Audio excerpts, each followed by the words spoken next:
Hi, I'm Angela Alves Anderson, and I am your host for Mentoring with Angela.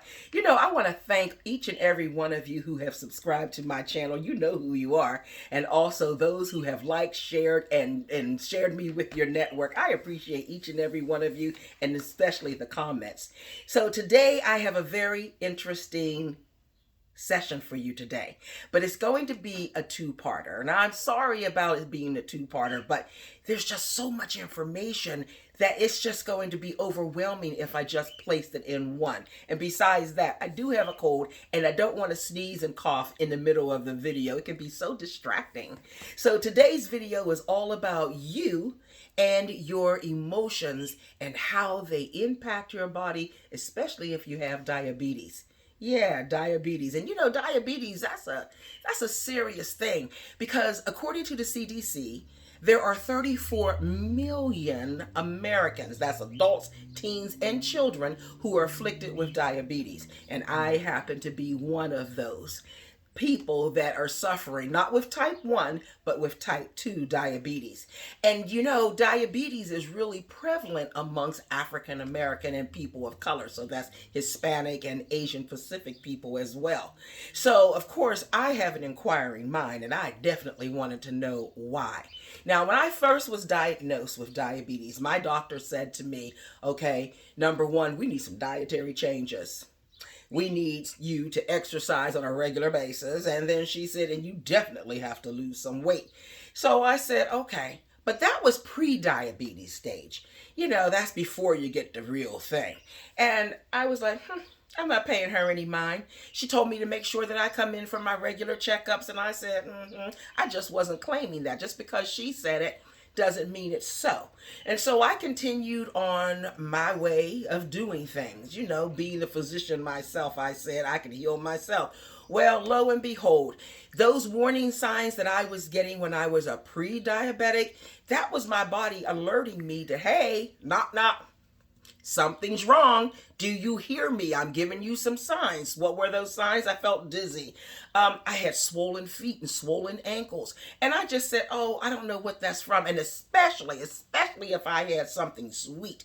Ooh, if I had some lemonade, or I went to Dunkin' Donuts and I had one of those slushies, anything sweet would always bloat me, and I always had problems with the shoes. So the problem with that, I couldn't wear any heels.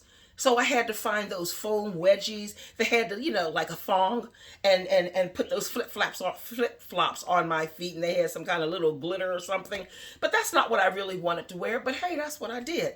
And then I got after pre-diabetes, then I got diabetes. And a good friend of mine, I was talking to her and sharing some issues with her, and she said, Angela, please promise me that you were going to go and see your doctor.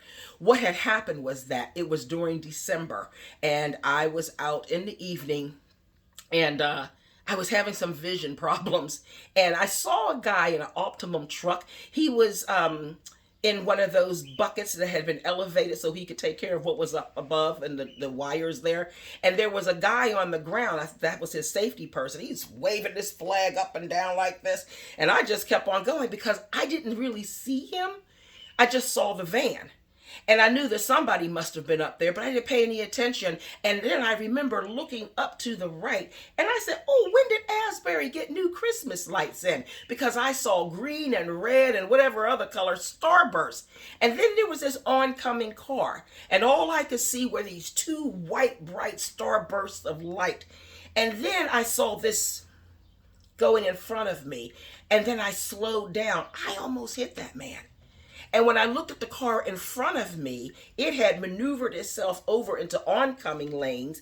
And I did the same thing. But had I not, I would have hit that man. And the brake lights on the car that I was following were huge starbursts. I was having vision problems, and that was diabetes. That was my body saying, hello, you got a problem. And so I spoke to my friend, and she said, Angela, please go to your doctor. And I did. I went in, they did blood work on me, came back and said, oh my goodness, Angie, you haven't been taking care of yourself, because my A1C number was 14. Now the normal range is between 6 and 7. I was at 14. So they doubled me up on all this heavy duty medication, and I was not happy about that. But after a couple of weeks, actually after the first week, I started feeling a lot better and I was able to drive. But prior to all of that, I was tired, and you talk about getting angry. I was like, because I needed some food. If somebody said something to me, I was like, what did you say? Because when you're a diabetic, you have these mood swings. And sometimes I was depressed. There was just so much going on. And that was my emotional time. That was my diabetic personality. So I don't know if you ever experienced anything like that before, but I certainly did. And so I believe in Western medicine, but I also lean towards alternative medicine. I like holistic medicine. And what I've learned in the holistic medicine and Ayurvedic, which is Indian, is that the disease itself is a symptom that the body is saying, hey, there is something wrong with you. And so instead of addressing the symptom like Western medicine does, they look at the root cause, and they have found that the root cause can be suppressed emotions. And so in next week's video, I'm going to talk to you more about a doctor that lived 400 years ago that talked about emotions and could it be the cause of diabetes.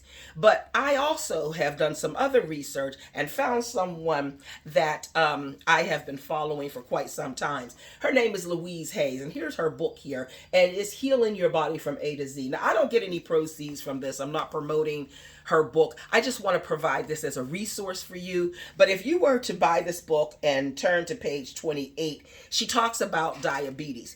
And in this book, she says there is a problem. So she has divided it into several sections. So in the first section is the problem, the probable cause is the middle column, and then the pattern, changing your thought pattern, in the third. And what she says for diabetes in the probable cause is that longing for what might have been, a great need to control, great or deep sorrow. And lastly, she says, no sweetness left. So when I read that, I was like, well, I am a control freak. I'll admit to that. But longing for something and the sweetness that left, that's what this Dr. Thomas Wills said 400 years ago.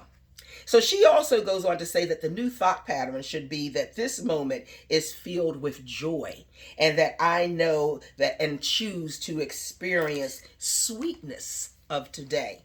So that has gotten me to think about what has been missing in my life. Has the sweetness left me?